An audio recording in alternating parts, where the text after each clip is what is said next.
Shalom, sahabat CS dimanapun Anda berada. Saya Pendeta Cecep Suparman. Saya senang sekali bisa menyampaikan firman Tuhan dan berbagi firman Tuhan kepada saudara semua. Saya berterima kasih kepada saudara yang setia mengikuti channel saya ini. Saya sangat menghargai semangat saudara untuk belajar firman Tuhan. Bagi saudara yang baru pertama kali mengunjungi channel saya, saudara silakan subscribe channel saya ini. Dan juga kalau saudara diberkati, ya saudara bisa membagikan kepada yang lain. Dan terus tetap pencet lonceng notifikasinya, sehingga setiap kali saya mengupload tayangan atau khotbah-khotbah, ya, saudara yang pertama kali menikmati firman Tuhan. Nah, saudara-saudara sekalian, pada kesempatan kali ini, firman Tuhan yang akan saya sampaikan berjudul Attitude of Hearing. Attitude of Hearing. Sikap, ya, perilaku dalam mendengarkan. Tentunya dalam mendengarkan firman Tuhan. Ya. Sikap dalam mendengarkan firman Tuhan. Saudara-saudara sekalian, di tengah pandemi COVID-19 ini, apalagi di masa PPKM, ya, itu artinya pemberlakuan pembatasan kegiatan masyarakat, yaitu PPKM. Nah, saudara-saudara sekalian, PPKM darurat itu diperpanjang. Tadinya harus tanggal 20 Juli, diperpanjang katanya sampai bulan September. Ya. Nah, saudara-saudara sekalian, mungkin saudara punya waktu lebih banyak untuk mendengarkan firman Tuhan. Nah, dari YouTube, dari IG, dari segala macam platform yang ada di media sosial. Nah, saya berharap saudara sekalian, saudara mempunyai sikap yang baik, yang benar dalam mendengarkan firman Tuhan. Nah, kali ini kita akan belajar attitude of hearing. Ya. Diambil dari Markus pasal 4 ayat 9. Markus 4 ayat 9 dikatakan begini, saya akan bacakan buat kita semua satu ayat ini. Ini tentang perumpamaan tentang seorang penabur. Nah, perumpamaan tentang seorang penabur ini ditulis di 3 Injil, ya, yaitu Injil sinoptik. Matius, Markus, Lukas, itu Injil sinoptik. Injil yang mempunyai kesejajaran, ya, sedangkan Yohanes itu sedikit berbeda. Nah, saudara sekalian dikatakan begini, Markus 4 ayat 9, dan katanya, nyanyi besar itu maksudnya Yesus, siapa bertelinga untuk mendengar, hendaklah ia mendengar. Nah, saudara sekalian dikatakan siapa yang mempunyai telinga untuk mendengar, telinga itu untuk mendengar, hendaklah ia mendengar. Nah, kalimat siapa bertelinga untuk mendengar, hendaklah ia mendengar, ya, kalimat seperti ini, yang nadanya mirip seperti ini, di Injil sinoptik itu ditulis, ya, 8 kali, saudara sekalian. Ya, Matius, Markus, Lukas menulis 8 kali. Nah, sedangkan di kitab Wahyu, nah itu saudara pasti juga mendengar kalimat yang senada. Siapa bertelinga untuk mendengar, hendaklah ia mendengar. Itu 8 kali. Jadi total saudara sekalian 16 kali kalimat yang mirip seperti ini. Siapa yang mempunyai telinga, hendaklah ia mendengar. Artinya saudara sekalian, apa yang kita dengar dan bagaimana kita mendengar itu sangat penting. Ya, sangat penting. Akan mempengaruhi pertumbuhan iman kita. Akan mempengaruhi kerohanian kita. Ya. Karena apa? Karena iman timbul dari pendengaran. Pendengaran akan firman Kristus. Ya, Roma pasal 10 ayat 17. Jadi, iman timbul dari pendengaran. Pendengaran akan firman Kristus. Jadi, apa yang kita dengar itu sangat mempengaruhi iman kita. Makanya, saudara sekalian, apa yang kita dengar itu penting. Nah, itu dijelaskan di dalam Markus pasal 4, pasal yang sama, ayat 23 dan 24 dikatakan begini. Ya, Markus 4 ayat 23 dan 24 dikatakan begini. Sebab, Markus 4 ayat 23, barang siapa mempunyai telinga untuk mendengar, hendaklah ia mendengar. Ini sama dengan ayat yang ke-8 pasal 4. Lalu ayat 24 dikatakan begini, lalu ia berkata lagi, camkanlah apa, ya, perhatikan, camkanlah apa yang kamu dengar. Jadi camkanlah, perhatikanlah. Ukuran yang kamu pakai untuk mengukur akan diukurkan kepadamu. Dan di samping itu akan ditambah lagi kepadamu. Kalau saya lanjutkan, saudara nanti baca ya di ayat 25. Karena siapa yang mempunyai, kepadanya akan diberi. Jadi udah punya pun akan diberi lebih banyak. Tetapi siapa yang tidak mempunyai, apapun yang ada padanya akan diambil daripadanya. Jadi di situ dikatakan camkanlah apa yang kamu dengar. Kalau terjemahan bahasa Indonesia masa kini, Markus 4 ayat 24 dikatakan, lalu Yesus berkata lagi, perhatikanlah. Ada kata, perhatikanlah apa yang kalian dengar ini. Ukuran yang kalian pakai untuk orang lain akan dipakai juga oleh Allah untuk kalian, bahkan lebih banyak lagi. Jadi saudara sekalian, saudara mesti memperhatikan, mencamkan apa yang saudara dengar. Tentunya apa yang saudara dengar ini harus firman Tuhan, harus Injil sejati, Injil kerajaan Allah, jangan yang lain. Ya. Kalau bukan firman Tuhan, saudara sekalian, tidak akan menumbuh kembangkan iman kita, tidak akan membuat kerohanian kita bertumbuh. Kalau dia bukan firman Tuhan, apalagi teologi yang sesat, apalagi teologi yang mengajak kita bukannya memikirkan perkara yang di atas, malah memikirkan perkara di bumi ini. Ya, makanya hati-hati, apakah itu teologi yang benar yang saudara dengarkan, firman Tuhan atau Injil sejati? Sebab kalau Injil yang lain, Paulus mengatakan itu akan mengacau balaukan iman kita. Di Galatia 1 ayat 6 sampai 9, Paulus mengatakan terkutuk orang yang mengajarkan atau menyampaikan Injil yang lain.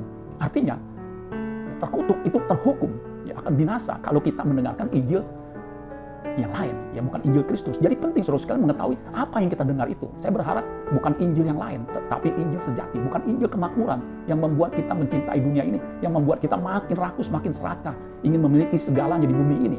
Itu berbahaya saudara sekalian. Sebab Yesus mengajarkan asal ada makanan cukup, serigala punya liang, burung punya sarang, tetapi anak manusia tidak punya tempat untuk meletakkan kepalanya.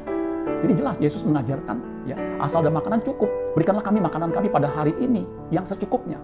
Itu jelas saudara sekalian, ya. Nah, jadi saudara sekalian harus memperhatikan apa yang kita dengar. Saya berdoa setiap menyampaikan firman Tuhan, jangan sampai saya mengajarkan yang salah. Untuk itu butuh pergumulan, butuh waktu untuk meneliti firman Tuhan. Dan itu dibutuhkan hati nurani yang bersih, yang tidak dinodai oleh motivasi-motivasi yang salah demi uang atau demi yang lain, demi popularitas. Ya. Harus dimulai dengan hati yang bersih, nurani yang bersih. Sebab hanya kebenaran firman Tuhan yang akan menguduskan, yang akan memurnikan kita. Ya. Di Yohanes pasal 17 ayat 17, kuduskanlah mereka dalam kebenaran, firman-Mu adalah kebenaran. Jadi kalau itu kebenaran, firman yang keluar dari mulut Allah, itu akan mengubah kita, akan menguduskan kita, akan menumbuh kembangkan iman kita. Sehingga iman kita makin kuat, meskipun tantangan ada di depan kita, atau ada himpitan, ada penderitaan, kita tetap teguh. Sebab apa? Kita mengkonsumsi firman Tuhan, ya firman yang berasal dari mulut Allah sendiri, yaitu firman yang menguatkan. Jadi perhatikan apa yang saudara dengar. Ya. Kemudian di Lukas pasal 8 ayat 18 dikatakan begini. Ini menarik saudara sekalian. Lukas 8 ayat 18 ini juga bicara soal ya mendengar. Dikatakan begini. Karena itu perhatikanlah cara kamu mendengar. Ini bicara soal bagaimana kamu mendengar. Karena siapa yang mempunyai kepadanya akan diberi. Tetapi siapa yang tidak mempunyai daripadanya akan diambil juga apa yang dianggap ada padanya. Jadi saudara sekalian, bagaimana kita mendengar firman Tuhan itu akan mempengaruhi kehidupan kita, akan berdampak, akan berakibat dalam kehidupan kita. Cara kita mendengar berhubungan dengan hati kita, ya, respons kita. Apakah kita merespon, menyimpan dan melakukan apa yang kita dengar, ya. Di Lukas pasal 8 ayat 15 ayat sebelumnya itu dikatakan begini, yang jatuh di tanah yang baik, tentunya benih firman, ialah orang yang setelah mendengar firman itu menyimpannya dalam hati yang baik dan mengeluarkan buah dalam ketekunan. Jadi saudara sekalian, bagaimana cara kita mendengar itu penting, ya, mempengaruhi apakah firman itu akan bertumbuh, akan berbuah atau tidak. Karena setelah mendengar, apa yang dilakukan? Harusnya simpan. Ya. Kalau mendengar nggak disimpan, masuk kuping kanan, keluar kuping kiri, apalagi belum masuk kuping kanan, karena ketika mendengar firman Tuhan, saudara mungkin sibuk, tidak konsentrasi, tidak fokus, itu belum masuk, belum sampai kesimpan, udah keluar lagi, maka tidak akan berbuah. Ibarat kalau kita menanam benih, itu belum sampai tanah, ya, udah masuk ke got, ya, atau dipatok ayam, atau dipatok burung. Ya. Nah, saudara sekalian, perhatikan, ya, bagaimana kita mendengar, harus tekun. Nah, versi mudah dibaca untuk Lukas 8 ayat 15 dikatakan begini, dan benih yang jatuh di tanah subur itu menggantikan kalimat tanah yang baik. Kalau tanah subur, saudara tanam benih, dia pasti tumbuh. Itu tanah yang baik. Ya. Ketika mereka mendengarkan ajaran Allah, tentunya firman yang keluar dari mulut Allah, mereka ingat itu terus. Mereka taat kepada ajaran Allah dan menghasilkan buah dengan ketekunannya. Jadi, menyimpannya itu sama dengan ingat terus. Makanya di Mazmur, renungkan siang dan malam. Itu membuat kita mengingat firman Tuhan. Kemudian taat, artinya lakukan. Apa yang kita dengar, kita lakukan, baru bisa menghasilkan buah. Tentunya dalam ketekunan, harus tekun. Memang tidak mudah melakukan firman Tuhan. Contohnya misalnya kita mendengar firman Tuhan, ampunilah orang yang bersalah kepadamu. Wah, itu kan sulit saudara sekalian. Karena natur manusia itu inginnya membalas. Bahkan ada mengatakan pembalasan itu lebih kejam. Ya. Nah, jadi kita harus melakukannya walaupun susah dan butuh ketekunan saudara sekalian. Jadi bagaimana kita bisa menyimpan dan melakukannya? Tentunya kita harus mendengar dengan fokus dan juga atentif, artinya penuh perhatian. Ya, supaya kita bisa menyimpannya, mengingat terus saudara sekalian. Ya. Jadi ini penting seharusnya bagaimana kita mendengar firman Tuhan. Kalau saat ini di tengah ibadah online, kita sering terganggu ketika kita mendengarkan firman Tuhan melalui media, misalnya melalui YouTube atau melalui Zoom. Kenapa? Kita bisa melihat, ya misalnya WA sambil melihat atau melihat yang lain saudara sekalian, ya, sehingga kita tidak fokus. Padahal pikiran kita itu tidak bisa terbelah. Kita harus fokus baru bisa meraih apa yang kita dengarkan. Ya. Kita suka mendengar, ya, hearing dan listening. Kalau hearing itu hanya mendengar. Ya. Kalau listening itu perlu dengan perhatian sehingga kita bisa memahami. Ya, seperti seorang pria atau wanita atau suami, istri ngomong dia sambil baca koran, dia mendengar suara istrinya, tetapi belum tentu mengerti. Paling dia ketika ditanya ngerti nggak, Pak? Apa? Nggak ngerti. Dia dengar tapi nggak mengerti, nggak dengar hearing tapi nggak listening. Ya. Nah, di Matius pasal 13 ayat 23 ya tentang ya mendengar firman Tuhan, Dikatakan begini saudara sekalian, yang ditaburkan di tanah yang baik ialah orang yang mendengar firman itu dan mengerti. Jadi kita harus mengerti supaya kita bisa melakukan. Dan karena itu ia berbuah. Ya. Ada yang 100 kali lipat, ada yang 60 kali lipat, ada yang 30 kali lipat. Makanya apa yang kita dengarkan itu, kalau kita 100% penuh mendengarkannya, kemungkinan kita akan juga menuai 100% kekuatan yang kita tanamkan itu, ya, akan pada akhirnya akan menghasilkan.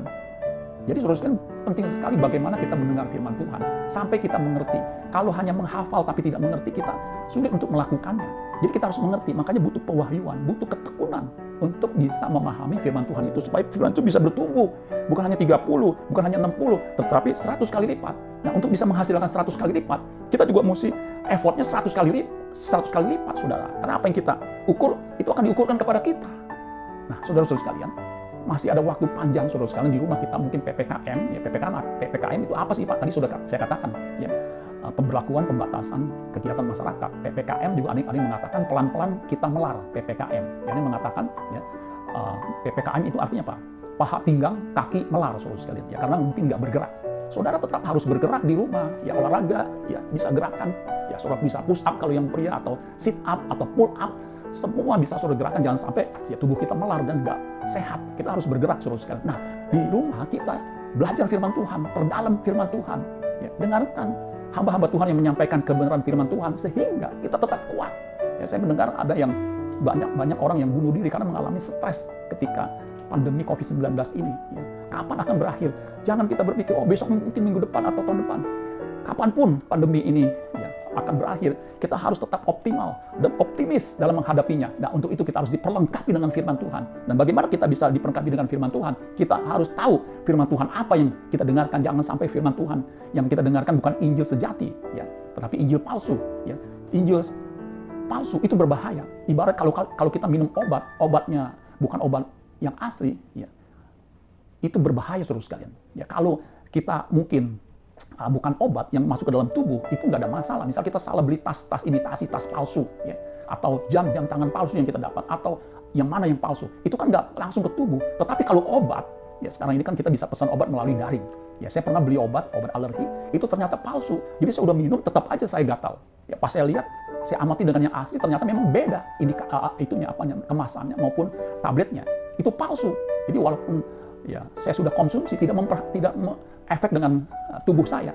Tapi kalau obatnya asli, sesuai indikasinya, ya sakit itu bisa sembuh dari obat itu. Sama, Injil itu saudara sekalian, ya bukan hanya konsumsi buat tubuh, tetapi lebih penting daripada tubuh, yaitu apa? Jiwa rohani kita. Sebab ketika kita mati, tubuh kita mungkin punah atau lenyap di telan bumi atau bersatu dengan bumi, tetapi roh kita akan bersama dengan Tuhan. Dan kalau kita mengkonsumsi firman Tuhan, roh itu akan menguruskan kita sehingga kita menjadi mempelai Kristus yang berkenan di hadapannya. Untuk itu saudara sekalian, biar kita mendengar firman Tuhan, bukan hanya kita menyenangkan telinga kita mendengar harus sampai mengerti sehingga kita tidak mudah lupa akan firman Tuhan itu dan tidak mudah dirampas oleh si jahat. Jadi hanya firman Tuhan yang kita dengarkan dengan sungguh-sungguh, ya, itu yang akan mengubah hidup kita. Untuk itu saudara sekalian, minta pertolongan Roh Kudus untuk saudara dibimbing untuk mendengarkan firman Tuhan dari hamba-hamba Tuhan yang punya ketulusan hati. Saya yakin dan percaya banyak hamba-hamba Tuhan yang melayani Tuhan dengan ketulusan hati di tengah pandemi COVID-19 ini. Ya, kalau saya perhatikan ada teman hamba Tuhan, rekan kami saudara sekalian, dia punya jadwal, ya, setahun itu bisa 1000 kali khotbah. Tetapi di tengah pandemi COVID-19 di-cancel, tapi tetap melayani. Ya, sudah bisa bayangkan. Ya. Ada yang mengatakan ya 70% itu dia pelayanan di gereja-gereja, seminar-seminar. Sedangkan ketika pandemi, dia nggak ada yang mengundang. Dia mengalami penurunan secara income. Tetapi tetap melayani dengan semangat, saudara. Dan dia mengatakan, Tuhan tetap pelihara. Sebab apa? Burung di udara dia pelihara. Apalagi kita, ya anaknya, pasti dipelihara. Asal mau bekerja apapun kita lakukan untuk kemuliaan nama Bapa di surga. Mari saudara sekalian miliki attitude of hearing, sikap dalam mendengar firman Tuhan yang benar, supaya kita bisa melakukan firman Tuhan dan berbuah 30, 60, dan 100 kali lipat. Tuhan Yesus memberkati. Sola Gratia. Ku mau melayanimu, ku mau mengasihimu, ke ujung dunia, ke utus, ku siap